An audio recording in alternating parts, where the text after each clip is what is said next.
Hey, welcome to the Life's Worth Living podcast. I'm your host, John Gossett. We are back for another episode, another week. So I want to give a big shout out to GTM Builders, the sponsor of our podcast, for allowing us to record in their beautiful model home.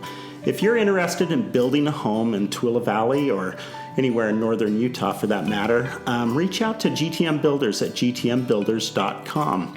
Tonight's episode is brought to you by A. Warner Homes Real Estate. Interest rates are at an all-time low. If you're thinking about buying or selling, reach out to A. Warner Homes Real Estate or give them a call at 801-867-5078. But I appreciate everybody being back for another week of the podcast, and I'm super excited for the guests that I've had drive all the way out to the beautiful valley of Tooele, and we're gonna talk a little bit about suicide prevention tonight. So I want to introduce my friend Jed Thorpe.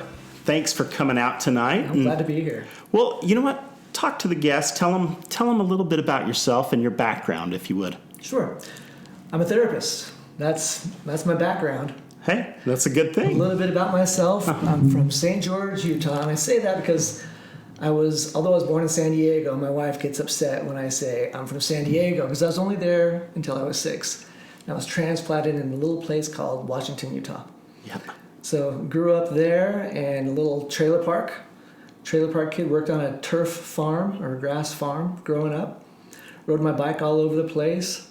And then that was me growing up. Had no aspirations for college or any kind of higher education. In fact, what got me into it was I was doing wilderness therapy. I went on an LDS mission, which was a surprise to everybody. Where'd you go? Yeah, North Carolina. Nice. It was funny because I was probably 20 when I left, so I was a year late. And when I said, "Hey, Mom, I'm going on a mission," she said, "Why?" Why? Why?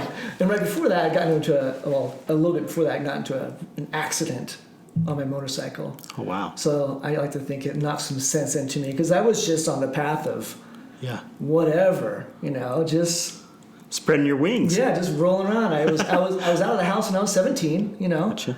doing that thing, lived in a drug house for a while and, didn't do drugs, just lived in a drug house. And that was an interesting experience. I'll bet. Yeah. But I had no aspirations. And then I'm doing this wilderness therapy and I hurt my knee.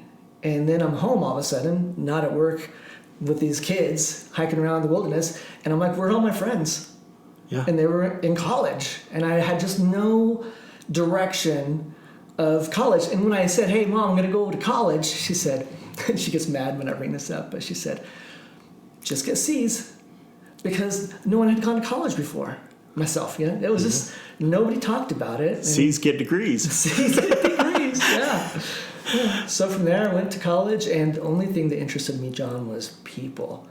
I've met people in the past that are like, "Oh, I just love anatomy. I love the way eyes are made," or "I love, cars." They have this passion for something. I didn't have any of that.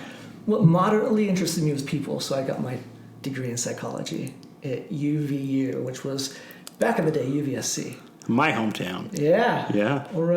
Yeah, I love it. Great place. So I went there, let's see, when I was 24. So I didn't even start going until I was 24. So the big question on my mind, did we leave UVU with a wife? No. Oh, hey. No, but it was really close. Yeah, I was going to say. I met my wife in my very last little bit of college. Nice. So here's a really weird thing. My last semester, I actually made this offer to UVU saying, "Hey, I want to go abroad and do my last semester." And they had no programs like that. Uh-huh. So I just wrote up my own program, found a place to go in East Africa, Tanzania, Oh, wow. Okay. and then went out there, got my passport and went out there and I did this big long study on boys' homes out there, and I came back, and that's what got my degree at the very end. But I hadn't finished to answer your question, I hadn't finished my essay for a long time, just kind of dragging it out. But my soon-to-be wife was like, "You need to get this done." And I said, "That's cool. All right, I'll get it done." Got my degree in psychology. Well, that's awesome. Well, I'll tell you my San Diego story. Mm-hmm. I lived in San Diego as a little kid in what is SeaWorld's parking lot now. Wow. Our house was taken down to make the parking lot for SeaWorld. And so, yeah. and I'm going to move to St. George when I'm old enough. Ah. So we got that connection going, Yeah. you know. Yeah, St. George is a nice place. It is. I love it down there. Nice place. I love the sun, and it's fun to escape. You know, 3.5 hours south, and you're got palm trees and red rock, and Yeah, and lots of sun. And up here we're in the mountains, and so Utah's beautiful. It is. It's beautiful. We got everything but the ocean, which my wife, who's actually from San Diego, Yeah. reminds me of all the time. Yeah. Totally got the Great Salt Lake. It's really similar. Kinda. I'm not going to say that, though. She won't agree. Yeah. She loves the mountains. So. Yeah. It is. It's a great place to live. I've loved every bit of my life here in Utah. So you ended up getting your degree and settling here in northern Utah? So, got my degree when I was 28, 29. Didn't start college till I was 24. Mm-hmm. But you can't really do anything with a bachelor's degree in psychology. Surprising to me, right? I didn't. Yeah. I couldn't do anything with it, really, and make more than, $10 an hour. Isn't that crazy? So, I married my wife, Natalie, and we moved to San Diego, where I began to do recruiting. So recruiting for law firms, did that for a while, hugely successful, made a lot of money. And then 2008 came, and by that time I had my own company, and everything just tanked. And I was barely getting any work at some crisis prevention place in St. George, making $10.12 an hour or something like that. By that time I've got a wife and a little girl like Ella, my little daughter. And I'm playing a lot of World of Warcraft because what a great avoidant strategy for there. And my wife one night looked at me and says, "You got to do something."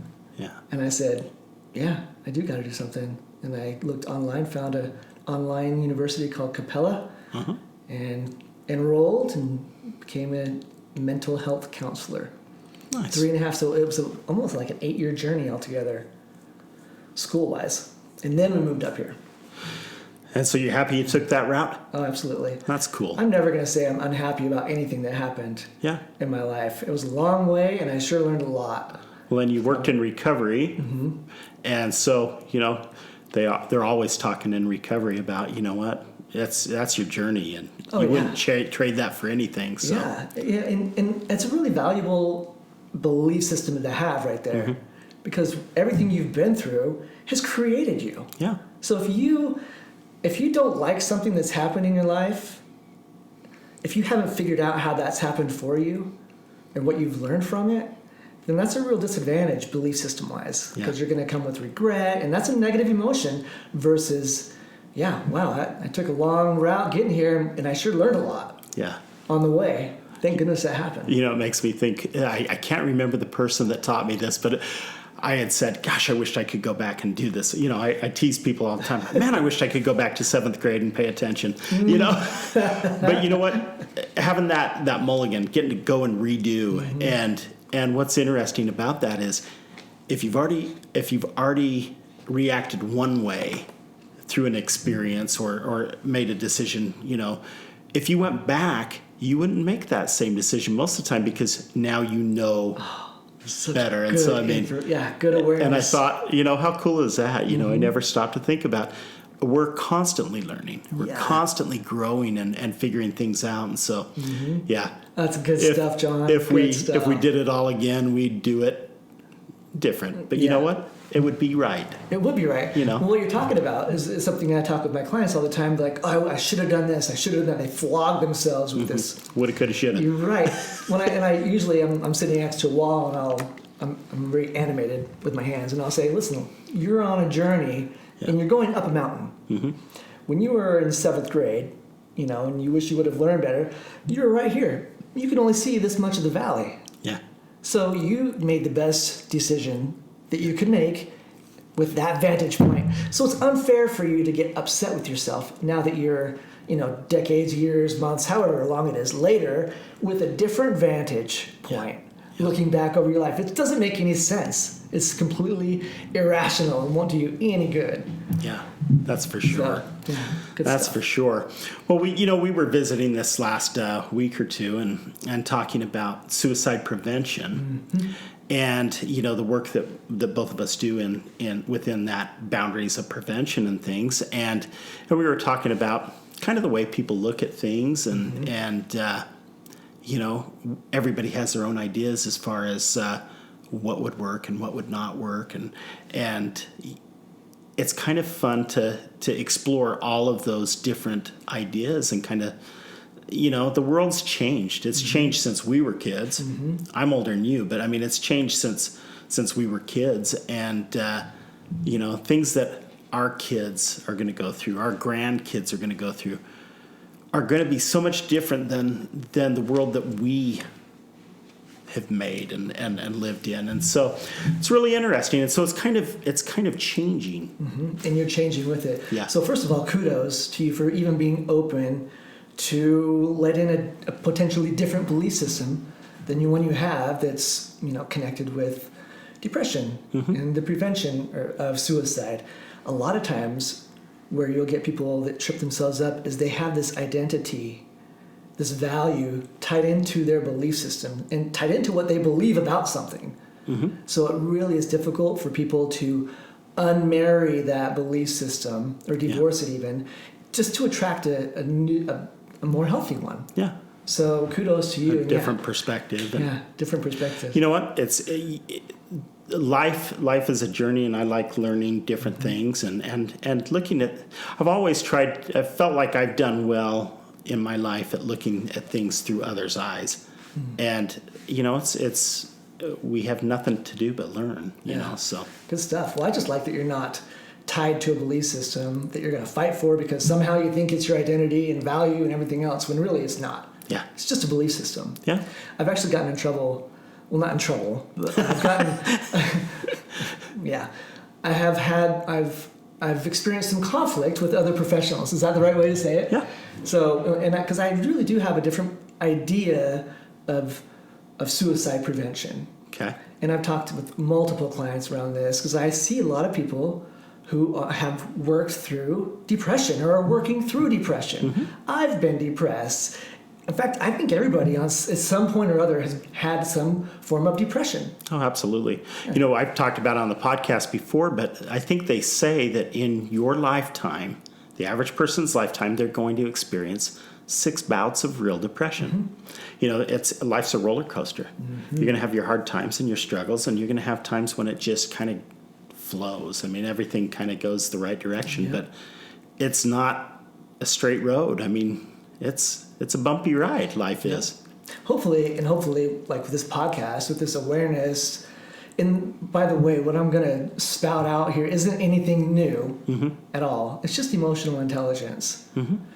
And where I got some conflicts, I'm like, hey, instead of putting all this focus on, and I swirl my hand because analogies and stuff, I think of it as a whirlpool, and we're targeting and putting our attention on people when they're way down in this whirlpool. Yeah. And they're in this crisis. They're not thinking rationally. They are depressed. Suicidality, thinking about how they can just end it all because it's so hurtful to be way down here in the spiral. And I'm not taking away from that. That's important that we know, the signs of someone who is suicidal. Yeah. It's important to know. You're talking more upstream. I'm talking more upstream, up the funnel. Yeah. What's going on up here that's getting people to a place where they even get caught in this whirlpool. Where it's getting sucked in. Yeah, exactly. And having experienced depression and firsthand exposure, I know what got me at the time caught in that whirlpool. It was when I thought I was going to lose my identity with my family. Yeah. So it's an external value that I'd placed on myself. Easy to do, by the way, when you grow up in a religious community like Utah. So, and I really don't talk a lot about religion, typically.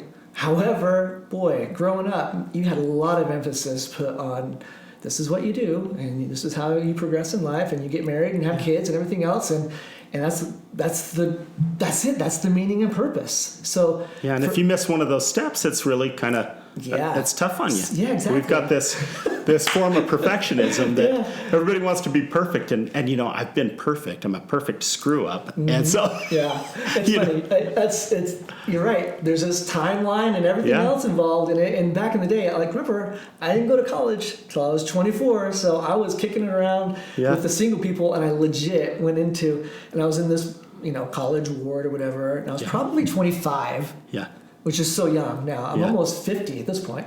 I'm 25, and I'm at these girls' houses, and some people from the church, not the Catholic church, come through and they say, "Hey, we need you to go, Jed, grab this thing in the car." And I go in the car, and there's a list. I see my name on it, and next to my name it says old. Old. Yeah. So but right there, it's a great example of when you're not fitting in line with what you've been taught was the way to go, then you're going to have some dissonance. You're going to be out of alignment.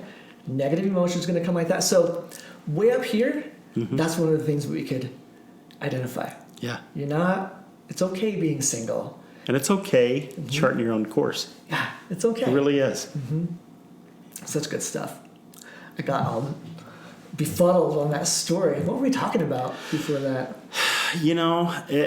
Just be in the upstream, trying to notice it before, and what better time to catch it than before you're in the middle of it, because it's so much harder. Listen, midway down, you're digging. Done. It's not possible. Yeah. It's not possible, because that's why we're looking for the signs of something tragic happening, because because we've missed all of this, and now we're picking up on the last-ditch efforts. How do we dig out? These people, you can't ask to be rational. Yeah.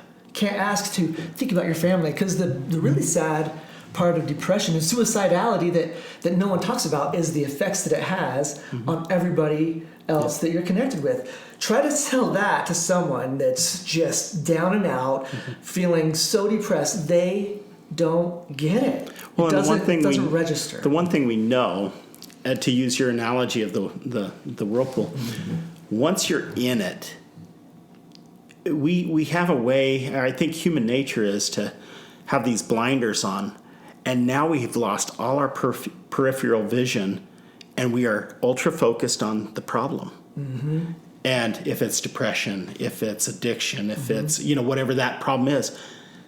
Relationships, we just ultra focus on the problem, and we're missing all of this that's out here on the peripheral. Yeah, and your brain's really in crisis mode. Yeah, it's just doing everything it can to stay above water, and sometimes, unfortunately, that means I'm just going to end it. It's too hard. Yeah, which is why we look for the signs. Yeah. I'm about educating, hopefully, children around upstream, as you call it, all this stuff. Where's your value? What's your identity? And rather than placing it in what our culture teaches us, have a nice house, or what our religion teaches us even, have a family, have a nice car, go to church every week, whatever those things are. Look perfect while you're at church. That's another one too. That's ego stuff. Yeah. So, but rather than do that external validation, have a knowledge and a real strong belief that you're okay without any of that. You're okay. And what'll happen, this is amazing, John, what'll happen, people that go in with that belief system, that are raised in that belief system, they can handle life, because you're right, life is going to throw some curves. They are more resilient because they have stronger and healthier belief systems set in place. You see it in third world countries. Yeah. These people that have nothing, happy. Yeah. How? Yeah. They don't tie their stuff. They don't value those external items as to their value. And and I don't know if I would call it the American way, but it certainly is a standard in this country that whoever has the most stuff wins or something. And I believe it took me probably nearly till I was 40 or in my mid 40s, well, probably lower part of my 40s, when I realized that having things doesn't make me happy. Yeah. And if you try to keep up with the Joneses, that is, you're going to lose every time. You're going to lose every time. And so if you can just accept the fact that this is who I am and this is my values, then as soon as you give up that worrying about being what your neighbors are, or, you take it to the religious thing, you talk about coveting what your neighbors have. You know what? You don't covet. You don't wish for those things. You just wish for, a nice life. I call that a case of the I'll be happy wins. Yeah. It's in the psychology world, they call that the hedonic treadmill. Yeah. Where it's just over and I'll be happy when I get this, and you get there and you're not. And then you're not happy. I'll be happy when I get that. I'll be happy when I get that. And there is some truth that does there. Well, it's not that brings the happiness. What brings the happiness is the goal of that. Yeah. The purpose. So that's. I just love talking about this stuff. So, and I got into this master's program way back in the day, and I still was just doing it because it's the most interesting thing I can think of, I guess. I can't make money playing video games, so I'll do this. But the more I've done it, the more, now I'm at this place where I can't get enough of it. It's just, it almost, and I think about it all the time. I'm doing videos about me in the mountains, or this is like life, or this is what's going on here, and let's learn about this. So when you have that meaning and purpose, that's where your happiness comes from. Well, so how do we I guess we're looking to the youth. How do we teach the youth? How do we teach them that it's not how many likes they get on social media? It's not. They're in trouble, John. Because they're in real trouble. That's a real. Reality issue. TV has kind of changed things to make our kids think, it doesn't matter. When we were kids, it was you could someday be president, you could be an astronaut, you could, these lofty goals that most of us will never attain, but we knew that it was a possibility. Kids today want to be Facebook famous, Instagram famous. Yes, my kids are telling me they want to do what I do and be on YouTube, even though I'm not famous. Well, and it's true, and it's that 5 minutes of fame, and there's no values behind it. It's just whatever I've got to do to be famous. And that's what scares me a lot, because when we were growing up, our values, if you want to go this far, is superheroes. Batman, Superman, early morning cartoons where they talked about honesty and doing the right thing. The Andy Griffith Show, if you want to go way back. Yeah. Those are the values are placed, but they're not really anywhere. Now we've got the Kardashians. The YouTube things are just all like ridiculousness in our eyes, but they just eat it up. So to answer your question, I say we teach it in schools. How are we not teaching emotional intelligence in schools? Somehow, when I was in Africa, I was there for 3 months in this little village, Morogoro, the only Mzungu in town, that's the white guy in town. And they were so happy. Their culture placed so much emphasis on internal value that they would name their children. I worked with people named Happy. Really? Absolutely. Or charisma, or charity, or compassion. Yeah. All these internal attribute words that they place so much value on that they name their children after it. And that is how they can be happy with nothing external. So odd question. What was their situation like with suicide? Oh, I never heard of it. No. Isn't that funny? It wasn't something that, I don't really think it was even a thing. Yeah. And here they had nothing. Right. Or very little. They had nothing, so they didn't have their value tied up into material things, and not just material things, but people. Yeah. My boyfriend or my girlfriend dumped me. Yeah. Where's my value now? You know what I mean? They didn't have that. Yeah. And I imagine with the way we're integrated now with social media and online this and that, I bet they're having more of it because. Wouldn't that be interesting to see? Yeah, that'd be an interesting study. I'm sure it's really out there would. somewhere. Yeah. But I bet there's more of it. So what would we teach in the schools if we could teach our youth this upstream prevention? I mean, What are the ideas of what would we teach them? Great question. I would call the class Emotional Intelligence 101. There you go. You know what I mean? Yeah. Talk about where their value comes from. And I do this over and over and over again with clients. I've done it in groups. And I'll say, who are you? I'll be like, well, I'm a father. I'm a therapist. I'm a bike rider. I'm a, this and that. I'm a good, all this external stuff. And I'm saying, no. Who are you that can't be taken away? Who are you? Who are you internally? Yeah. That can't be taken away. So I would say, let's teach them who they are, where their value really comes from. Because, and think about this, John. When you're a kid, you're in alignment. And when I say alignment, for those of you listening, I'm talking about a concept called cognitive dissonance. And remember, I'm not making this stuff up. This is stuff I'm getting from other people who have been down the road, way down there, a lot of wisdom and years. And anyway, cognitive dissonance is when your behaviors aren't in alignment with your values. So kids, as they're young and growing up, 4 or 5, I always the clients like, who's a 4 or 5 or 6-year-old? Oh, my son or my cousin or my nephew. What are they like? Oh, they're happy. They're honest. They don't care about what people think of them. They tell you how it is. Are they caring? Oh, so caring. They're always asking me how I'm doing. Are they compassionate? Do they have integrity? Oh, yeah. They do. Like they feel bad when they hurt someone. They just are, all of their internal values are in alignment with who they are and their behaviors. And it's all kind of comes pre-wired, right? So, yep. And then as we get older and jaded and stuff, we kind of... Well, we get older and we find out, just think lying is the first one, or keeping a secret. Yep. I just broke, let's see, this probably happened to me. Let's see, oh yeah, I have a 9-year-old son. Just the other day, hey, did you eat breakfast? Yep, I ate breakfast, Dad, because he knows I'm like, you got to eat breakfast in the morning. Yeah. What did you eat? Because I'm on to my little 9-year-old by this. He's You know his tricks. Yeah, he's had me running around for a few years. I'm kind of starting to catch up a little bit. And he says, I had those, Lucky Charms. They're right over there. And I said, where?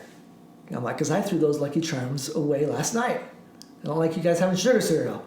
And he's like, oh, because he learned somewhere that if he lied, he wouldn't have a consequence that he didn't want. You know what I mean? Yeah. He didn't want to eat breakfast. So we start learning these behaviors that are out of alignment with our values. And for a time, we don't really notice it, but more and more, and as we get older, oh yeah, geez Louise, behaviors we really out of start alignment. Pulling away from that core. I would teach that. I would teach that they hit the jackpot no matter what. Your life is the jackpot. In fact, your value can't even be changed. A lot of times I need to get like some gold spray paint and spray paint a couple rocks. And I say, hey, this is you. Your value is $50,201. This is it. You're priceless. You're a big gold nugget. You can do whatever. I can throw this through a window. I can scratch up this nice house that we're in. I could hit somebody. Anything you do, it's out of alignment with your value, doesn't change your value. Do you see how important that is? Yeah. So as they get older, if they get dumped, if they lose their family, if their parent dies, if something tragic happens, they have this awareness and this belief already instilled in them that they have value, that they didn't lose their value. And I'm talking, you get older and you make a choice that is not a good choice and you feel like you're a whore or something like that. Or you get teased for doing something, you dumped so-and-so, you're a bad person, or you hit somebody with your car. I don't know. Whatever it is, your behavior might have been out of alignment with your values. With your values, and who you were doesn't change who you are internally. Yeah. Just your behaviors change. And teach them that there's a way to bring that back. Exactly. In fact, that's how I prove to people that they're good people. Because I'm just not a good person, Jed. This is what I did. This. I'm like, oh, well, what if I can prove to you that you're a good person? Oh, there's no way you can prove to me. And already I know I can prove it. And I'm just kind of like having fun at this point. And they said, well, how do you feel about it? Well, I feel awful. I can't sleep. Been feeling guilty and shameful, all this stuff for decades. I'm like, and that's proof that you're a good person. Yeah. because You recognize that it's out of alignment. Yeah, if you're out of alignment, the more out of alignment you are, that's out of alignment. Yeah. That means you're a good person. So guilt is good. Get you back into alignment. Oh, I didn't like doing that. I shouldn't have lied. I didn't feel good. Yeah. I'm not going to do it again. Huh? Yeah. That's good stuff right there. And it seems to me, as you're explaining that, when we're kids, we're just who we are. Mm-hmm. And then as we start to pull away, it just can be small, just a fraction of just barely getting out of alignment. Mm-hmm. And by the time you're our age, you could be way over here. Yeah. Because it doesn't take pulling off that trajectory very much to realize that, that spread's getting wider and wider. Yeah. And so it's unfortunate. And a lot of times I believe you come pre-wired with this goodness. Yeah. I mean, I guess we can talk sociopaths. There's that's 4% of people, I think, is the stat. 1 out of 4. Is that right? That'd be 25. 1 out of 25. There you go. 1 out of 25. Man, I'm bad at math. Hey, you know what? I'm not going to correct you because remember, I didn't pay attention in 7th grade. So regardless, high majority, 96% of us are good, solid people. There's another section that might not have values and morals that no one told me about either growing up, but they're there. Well, and something that, and I hate to pull it off, No, pull it off. I don't. But you know what? Talking about this with kids, one of the episodes we featured my wife, and she was the guest, and it was deliberate. It wasn't because I didn't have another guest to be on. I wanted her to tell her story. She had some adverse childhood experiences, and how much that affects you. But looking at it the way you're looking at it, if we know our core value, when bad things happen, we still know that, you're like, that value hasn't changed. We won't go down into the spiral. Yeah, so I think that could actually be a protective factor in not suffering the way that so many people suffer through adverse childhood experiences, because that, as you're pulling out of alignment and you're realizing that things are happening that are not your value, you can end up way over here as an adult suffering the consequences because we didn't know how to bring it back in. Right. I mean, just think about that. I mean, and you're talking about these, they call ACEs. Yes. In that, and the stats are just outrageous when it comes to adverse childhood experiences and addiction. Yeah. Which, I'm always like, no, it's not something you're born with. No. It's something that you are coping. And so many of those things were just totally out of their control. Absolutely. All of them. And I, as we studied that, and my wife has gone to many of those trainings and stuff, her number was 9. Yeah. 9 out of 10. So she would have. 4 is considered high. Yeah. At 6, they expect that your life expectancy to drop by 20 years. Yep. Well, think about it. And so, and so I like what you're laying out there. Yeah. And think about it. And really, our culture, unfortunately, I mean, one of the childhood adverse experiences, ACEs, adverse childhood experiences, is divorce. Or someone going to jail. Yes. Or, death isn't really something that our culture didn't really control. Yeah. However, man, it's much more acceptable. I'm not saying, hey, stay in a horrible marriage. Yeah. But man, it has an effect on children. Yeah.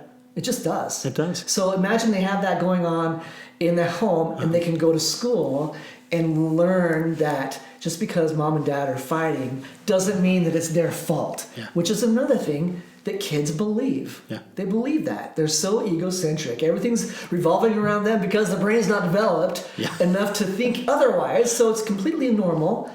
But what if they were programmed through schooling or through some kind of other, hopefully YouTube or this podcast, that their value isn't connected to mom and dad staying together? Yeah. That kind of thing. And I mean, you look at the statistics, half is going down that path of having a parent that is divorced. Yeah. Yeah. And I get clients who are so scared of damaging their children that they'll stay in these abusive and unhealthy relationships. So then I say, what's more broken in the home? What's the more broken home? The one that's divorced and they're both happily living their lives with the children when they have the children, or the people who are still married and unhappily married at that, and just teaching the kids all sorts of who knows what messages. So this is obviously a pretty complex issue. We're going down all sorts of rabbit holes, but those are some of the top things I would teach in a school for kids growing up. Mm-hmm. And then I would do the guilt and shame. Tell me about guilt and shame. Oh, this is just, and again, I go over these things. I'm a therapist. So, and remember, I'm always immersed in this. I think about it all the time, and I forget that other people don't think about it all the time. So I'm continually shocked at the unawareness around us that people have in general. Yeah. Guilt is good. Yeah. Guilt is good. Shame is the worst. Shame is irrational. It's hopeless. It's bad. Mm-hmm. Shame is you are bad.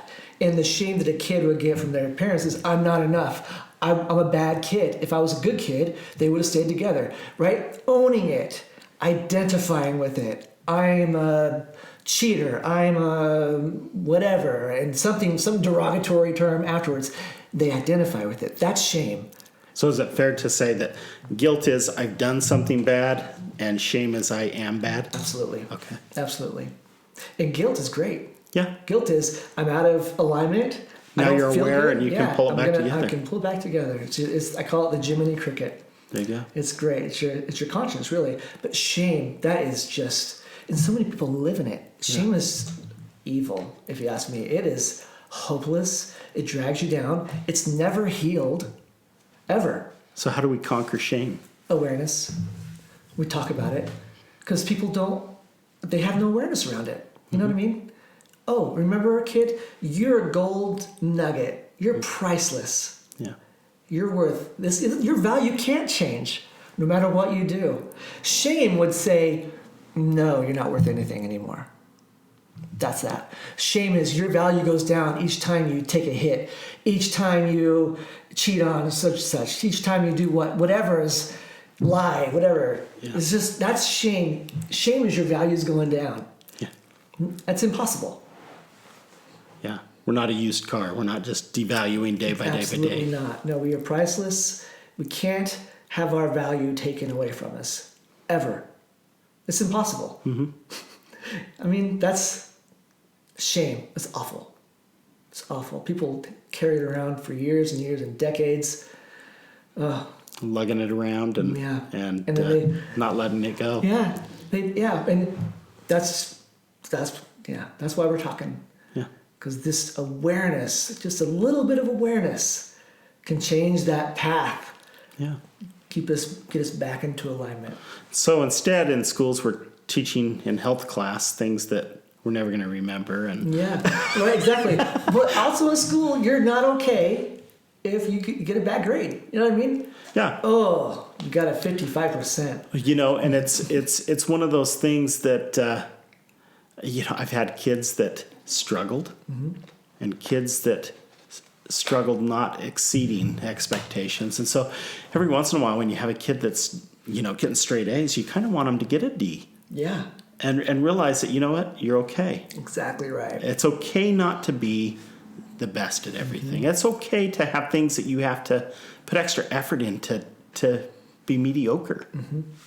Yeah. Because I think there is so much of that, and we talked about in sports now, we're given participation trophies. Yeah, it's unfortunate. And where for years, when you were a kid and I was a kid, maybe you watched the Olympics and it was like so cool mm-hmm. to see the world come together, and there was going to be somebody that took the gold, was best at something. Yep. And it was okay for somebody to come in second and get the silver, somebody come in third and get the bronze. And we've kind of taken that away. I wonder how many years it will be before everybody gets gold medal at the Olympics. Well, I don't know if it's up. I don't think that'll ever happen. I think people are getting wise on this. I hope so. Because legitimately, the kid who gets a medal for just participating knows that he did not. That it's tied to something not good. Yeah. I didn't like. Somewhere down there, maybe even deep. Yeah. he feels bad for getting the medal because he knows that He someone didn't else earn it. did better. Yes, the earning part wasn't there. And we have to know that at our core. Yeah. So I agree. And I think there's so much to bringing our kids back in alignment with where they need to be. And you know, maybe our parents felt the same way about us. You know, when we're watching Dukes of Hazzard and or Gilligan's Island, you know, silly things that you know, they were probably thinking, "Oh man, what's this world coming to?" But I pity. What was it? Ferris Bueller's Day Off. Yeah, dude, I was Ferris. 100%. Fantastic. And so, yeah, Fantastic. Well, I love the thoughts behind it because it does make you stop and think. Yeah, our culture doesn't emphasize it. No. Maybe I'm sure I could think of a lot more things that I would put into this emotional intelligence 101, but I'd also put in the victim stance, which is the number one thinking error that people use for whatever they want to use it for. It's being the victim. Which is probably how participation trophies came into existence in the first place. No, I'm certain. Pity is power. Yeah. And so how do we teach people not to be the victim? Well, to not allow that thought or that mentality to come to be? Again, it's awareness. And my saying is, anything you can put "poor me" afterwards, you're in victim stance. Yeah. So just that sentence alone, taught with somebody, you know, growing up, oh, okay, that's a victim stance. That's not a powerful stance to be in. That's a negative, actually. I feel bad being and thinking this way. Like it says, victim. You want to feel good about yourself? Accountability. Yeah. Accountability. Yeah. You'll feel better automatically. That's the truth. Automatically. And so when people, have you, in your work with your clients, have you gotten somebody that loved being the victim and blaming others? Yeah. Have you got somebody back from that period to where they say, you know what? For sure. No, absolutely. Yeah. Because I think when this topic is discussed, it's assumed that the person that's in victim stance is doing it in a malicious manner with full awareness, you know, just fully aware that they're using this to manipulate to get what they want or get it, whatever. I have had clients, many actually, when we talk about this, their awareness goes up and then they go, oh, you're right, that is what's happening. I don't like that. And they will change their behaviors. They'll change their belief systems. And so they do complete 180s. And I've seen just amazing behaviors just shift, loop right around. Immediately. It just depends on the client. I've also had many a client say, nah, not going to pick it up. Really? Not going to pick that up. Because, with secondary gains is people get a lot from this negative behavior and negative way of thinking. And if they get too much, the behavior won't change. You know, and something that both you and I have worked in, recovery, right? Mm-hmm. The 12-step program, for instance, just pulling something out of a hat, I mean, 12-step program really teaches you to stop being a victim and own your own mess. I love it. Right? So, I mean, there is ways to teach changing that victim way of thinking to ownership. Yeah. Hallelujah. Yeah. Hallelujah. Another thing I like and about you can't 12 recover. steps. You can't recover while being the victim and blaming others for your mistakes, right? No, you'll never recover. No. So the only successes we see in recovery are the people that have altered that false way of thinking. Good job. Yeah. I was like, belief system. Say it, belief system. It's absolutely right. I like 12-step also in the fact that they provide that connection. Yeah. That people so desperately are needing. Yeah. In that addiction population. You know, and for 4 years, my wife and I ran a 12-step program, nice. and you'd see people come in and you could see that shift, and it wasn't on step one. Mm-hmm. You know, step one, they come in there, whether it's they're there for a spouse or they're there for, you know, these other reasons. as soon as that takes hold of them, you see that shift. And then it's, having that change of heart and then The accountability feels good. Oh, it does. Even if it's towards something negative, it's just you're going to automatically feel better owning it. Yeah. So an example I gave is I got pulled over in my old car. It was a Prius, Serious Babe magnet. Oh, yeah. So gold Prius at that. Nice. So I'm cruising down the road and I get pulled over, and I'm still working on not being the victim all the time. So I slipped into this victim stance. Oh, that cop. Yeah. Sneaky cop. Speed trap right there. I couldn't even see him, That's victim stuff. Poor me afterwards. And I did. I felt, and I stayed there for a few minutes, and it felt crappy. It didn't feel good at all. And then I'm like, oh wait, I know this dance.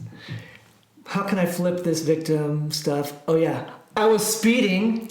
Yeah, I was speeding. I wasn't paying attention to how fast I was going. Yeah, that was my fault. Yeah. That's my fault. Yeah. It feels better. Well, and if you flip this completely, I had these weird thoughts come to mind, but I'm thinking, okay, if you're a victim and you want to hand the blame over, the best way to teach somebody what they're doing is when they have a success, not let them take credit for that, right? Because that's the exact opposite. You have a success and you've really done it. Mm-hmm. If the roles were reversed from being a victim, you can't own the good that you've done. You're too deep for me here, John. It's too deep. So I'm like, your wisdom is your aging got me there. I can't swim that deep. When you have those successes, man, you want to own it, right? But when you have those failures, you want to blame. Yeah. And so it's kind of like this. So in other words, you're saying, well, if you're not going to own the failures, you can't own the successes, right? Oh, that's good stuff right there. Yeah. Yeah. You with me now? I'm with you now. Yeah. Sorry. Man, I was thinking, I might. And I just thought, man, this guy's deep. But I'm like, you know what? Sometimes to pull us out of that, we've got to have those successes so we have something to say, yeah, that was all me. Yeah, I hope. Yeah. It's good when people have successes that you say, hey, good job, look what you did. Yeah. So yeah. I'll agree to that. I'll agree to that. Hesitantly, because I think I'm still thinking about it. We could edit that all out, but no. Keep it I'm in, teasing. man. I don't make mistakes. Yeah, I just have right. learning experiences. Exactly. It's good stuff. So, what do we do? I mean, moving forward, how do we implement this? How do we get people to realize, and that connection? I think one of the things that we do as humans is and this is something that would apply to the youth right now, and we see it on social media all the time, is we make ourselves look better by tearing other people down. Yeah. And it's a warped way of looking at things where we actually look better when we're lifting others up, right? Right. That's happening because of an insecurity, though. Yes. And insecurities are happening because of a belief system that their value is tied with something. Mm-hmm. And in that instance, their value, they believe, is tied to what that person thinks of them. Mm-hmm. So this emotional intelligence 101, I'm thinking middle school, where they have some kind of getting some deep thinking going on. And those are some hard years. Middle school sucks. Yeah. Oh, some of the roughest years of my life. Yeah. I'll tell you what. I got put through the ringer. Oh, you and me both. I couldn't get out of there quick enough. Yeah. But yeah, so we start teaching it in middle school, follow that through high school. Yeah. Let's just keep teaching it. And what's going to happen is the kids will start teaching their parents. Mm-hmm. That's because right now, like my shocking awareness was a lot of adults don't know this. Mm-hmm. Don't have emotional intelligence. In fact, when I worked in rehabs, the whole thing was just bringing up emotional intelligence and awareness. And when they left, we said, you are now more emotionally intelligent than 95% of the population. Yeah. And it's true. Yeah. They come out with way more awareness than we do in the general population because it's not taught ever. So I like this. So we not. teach our youth, and the youth in turn teach the adults. That's the only way it's going to happen, because adults are too entrenched in their own and unhealthy belief systems and everything else coming along. We're miles from our value at this point. It's a bad business model that I've got going on, because I really do. I'm trying to work myself out of a job, because if people had this, they wouldn't come see me. Yeah. They would be like, no, I'm fine. All's well. Yeah. Well, that's.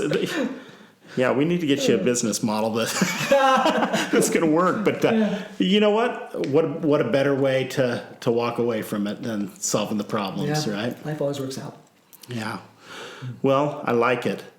I'm glad. So what else you got in your back pocket?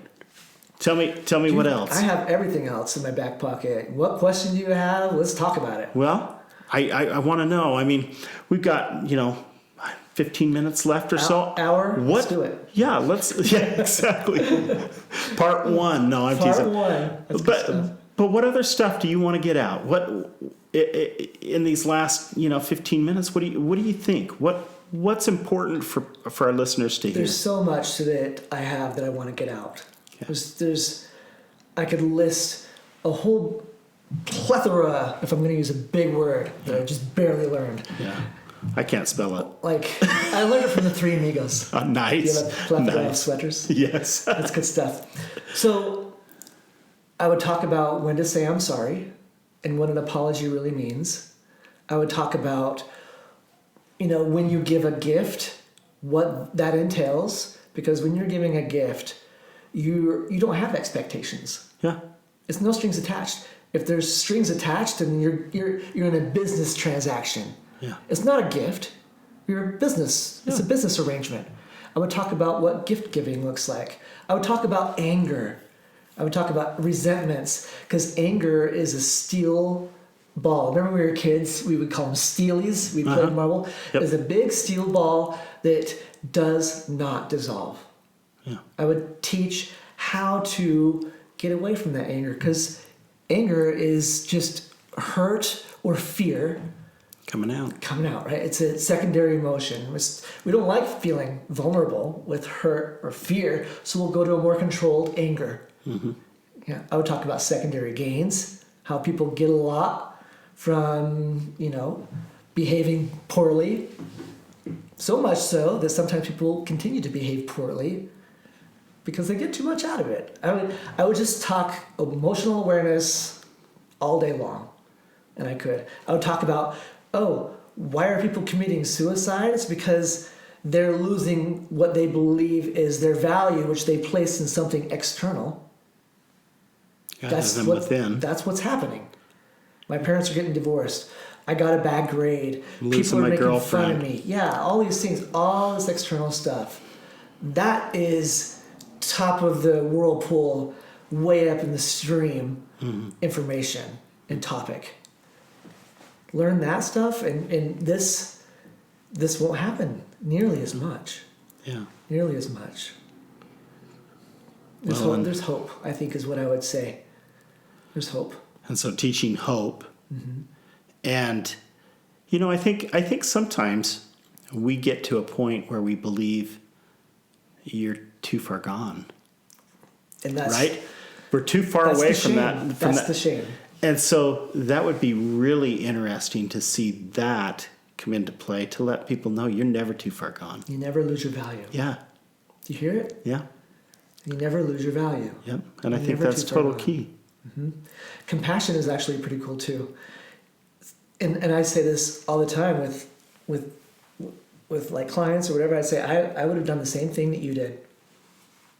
If I'd had your background, raised the way you were raised, had your biology, had your thinking, I would have done the exact same thing. Because we usually do the best we can with what we've been given, right? That's absolutely right. Some you're way down here on the mountain. Yeah. Yeah.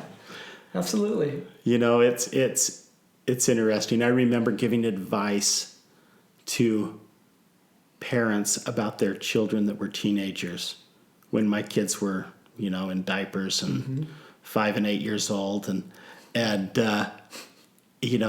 you really can't give advice until you've been there. And so as you use that mountain analogy, until you've gone through it, can you really see clearly and recognize, again, those life Yes. experiences. I think you can. I'm going to disagree with you. Okay, tell me. I think that if my kid's going through something, like my daughter, for instance, was going through something that she was having some drama with her friends or something like that. Uh-huh. I've never had girl drama with my friends like that before, but I do believe that because I'm higher up on the mountain, that I can see more. I might not have been in that situation. Yeah. But I know enough about what might be happening. I can say, oh, this might be happening, that I can help. So, and I think that's I agree. I agree with that. Yeah. I might have said it wrong, but we've been through that. That it might not have been in that exact situation, but we've kind of gone through it and witnessed enough of that you can see better when you're. Yeah, and it's funny you mention that, because I'll actually run into that with addiction therapy or whatever, or even really any kind of therapy. What people will do is say, if you haven't been through what I've been through, and you see that, you don't know, and I'll say, you're absolutely right. I don't know. But neither does somebody who's been through whatever you've been through, because we each perceive things differently. No one knows exactly what you're going through but you. Mm-hmm. I'm just here. I'm here to help. I can. If you want some advice, if you want to talk about it, we can work through stuff. But I can't help. People can help. Yeah. If they don't have to have gone through exactly what you've gone through. What the brain does. This is good stuff, John. Ready? Buckle up. What the brain does is we don't want, even if we're in this trail in life that's rocky and bumpy, and we're getting hit by weeds and willows and everything else, and people throwing rocks at us. I don't know. But we know it. We're used to it. So on some level, they're uncomfortable getting healthier. They're uncomfortable getting healthier. So what the brain does is say, hey, it's one of the tricks. Our brains are tricky, aren't they? Oh, yeah. So what the brain does is say, hey, they don't know. They're not qualified to help you, because the brain wants you to be in this path that you know, because it's horrible, but at least you know it. Yeah. And it's more comfortable than doing something you don't know that this crazy therapist is talking about. So we're going to disqualify that advice immediately because they haven't been through what I've been through. I call BS. Yeah. Yeah. Good trick, though. It is. Good trick. It is. And like you said, in recovery, you see that more often than not, where people are like, if you're a normie and you haven't ever been in the trenches of addiction. I have seen it a lot in recovery. Yeah. I see it all over, though. Yeah. I see it with parents who are struggling with a kid. Well, the kids are saying, you don't know. You didn't ever go through this. Yeah, but the parents are saying to me, you don't have this problem. You don't know. Yeah. You don't know, Jed, because your kids are only 12 and 9. Yeah. You wait, you know what I mean? But that's just a way to disqualify what some potentially really good information might be, because they don't want to hear it. I don't want to hear that I'm not the victim. You know what I mean? Yeah. I don't want to hear that I can be recovered all the way. Yeah. Clean. I don't want to hear that stuff. It's because there's this belief system that they identify with, they hold their identity with. You know what I mean? I'm an addict, or I'm a, however you want to put it. And I don't know what topic we're getting on now, but they have this value and identity tied with it that it's not easy to give up. Mm-hmm. Even if it's for the best, for the better. So, with the thoughts that you've come in tonight with, so many. Yeah, no, but I mean, it's all good. The thoughts that you came in with tonight doesn't matter whether you're in a faith. Mm-hmm. You're not protected from not recognizing your core value, right? No, absolutely. Everybody has it. If you're raised in an abusive situation, mm-hmm. Try to get polar opposites. I'm just trying to show that spectrum is for everybody. There's nobody that's disqualified from the thinking process that you're bringing. Mm-hmm. All over the world. Yeah. You can go anywhere. Yeah. In interview a 4 or 5, 6-year-old, you'll get the same happy little kid. Yeah. Because he hasn't learned or been programmed any differently yet. And it's just the stuff that life throws at us that slowly pulls us away from that core. Yeah, we pick up some pretty unhealthy belief systems. fortunately, and there's even, there's genes involved and Yeah. genetics. You can change your genetics though. Epigenetics is where, and it's good information, new science, been around 10, 15 years, where you may have the predispositions to be depressed or have anxiety. With awareness and reprogramming your brain, and with these new thinking tools and awareness we have, you can change the way you can change your genetics. Want to get really fun? Genetics are passed down. Trauma is even passed down. Yeah. So people who had this horrific car accident, their kids might be really predisposed to being anxious in cars. You know what I mean? Yeah. It's that connected. Fortunately, we can change that as we learn and hopefully get more awareness into just emotional intelligence 101. Isn't that amazing? It is. It's just the more I learn, the more I realize I don't know, and I learn something new, and I'm like at the low end again, and I have to learn it. It's just so many different... humans are fascinating. It is. And there's so much that we will never learn because we're just not capable of sucking it all in like a sponge, right? Yeah. But so... I don't want to stop, John. Let's keep going. So, tell me this. Do you believe that what we've talked about tonight could be the answer to suicide prevention? I mean, yes. to helping us with that? Absolutely. And, I think it doesn't matter our backgrounds, whether you were raised in a strict religion or you grew up in some adverse childhood experiences. It doesn't matter. You can go from this side of the gamut to the other. The things that we've talked about tonight really include everyone. Everyone around the world. You can go anywhere around the world, interview a 4 to 7-year-old, and you'll get the same behaviors, the same joy, because they haven't had the time to pick up these bad belief systems that I see a lot in my clients. No, I agree with you.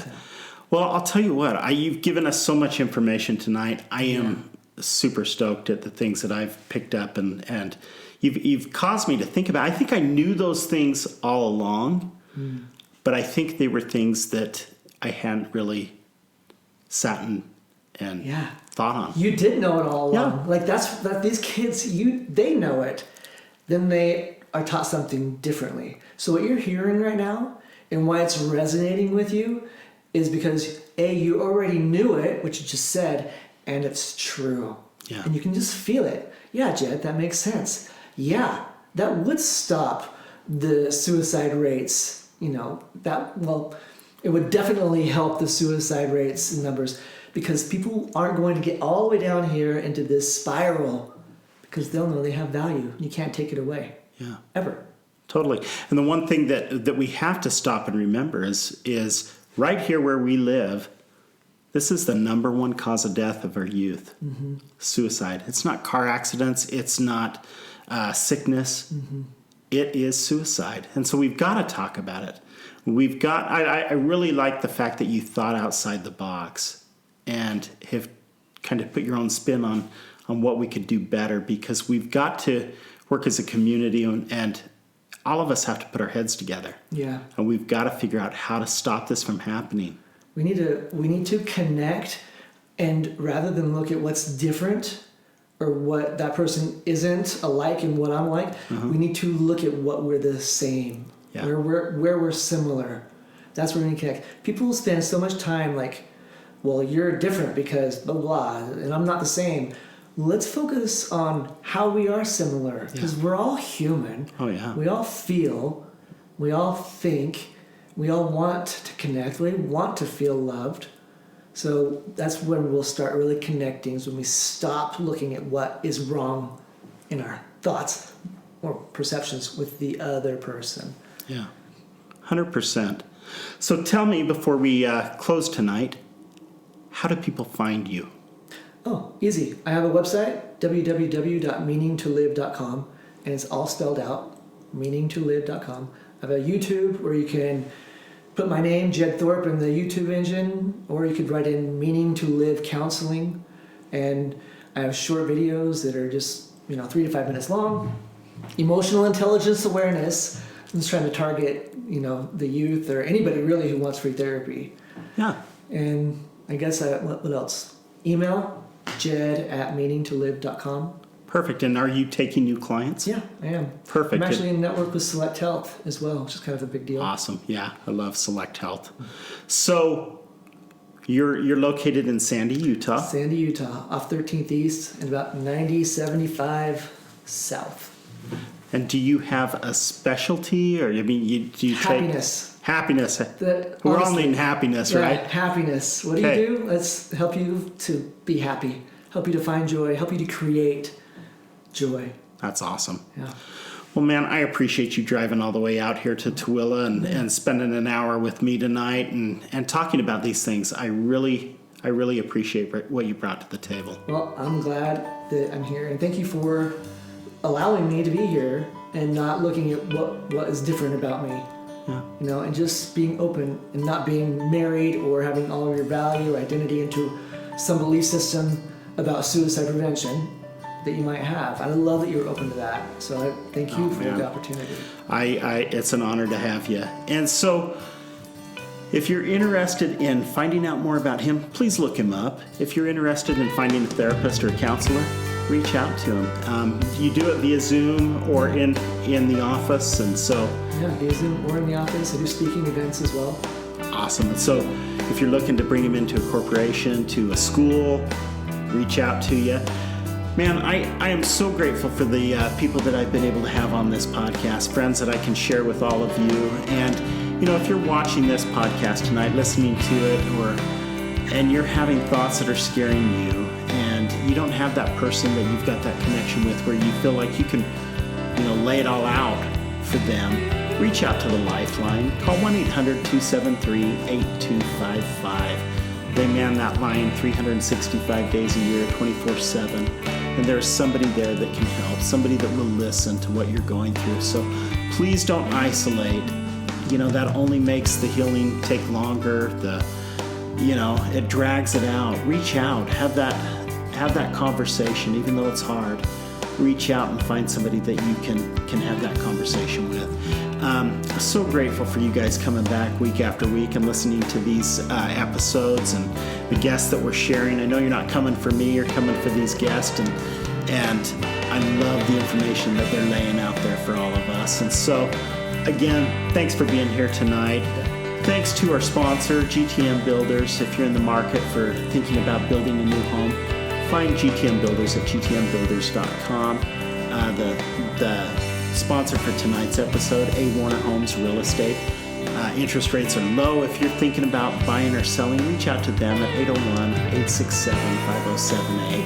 Again, I appreciate these businesses for putting their name with mine and recognizing that the things that we're talking about are important. They're important in our community, and they've stepped up to the plate and they're willing to be part of this. And so I can't thank them enough. And guys, I look forward to seeing you again next week. So until then, thank you, and we'll see you then.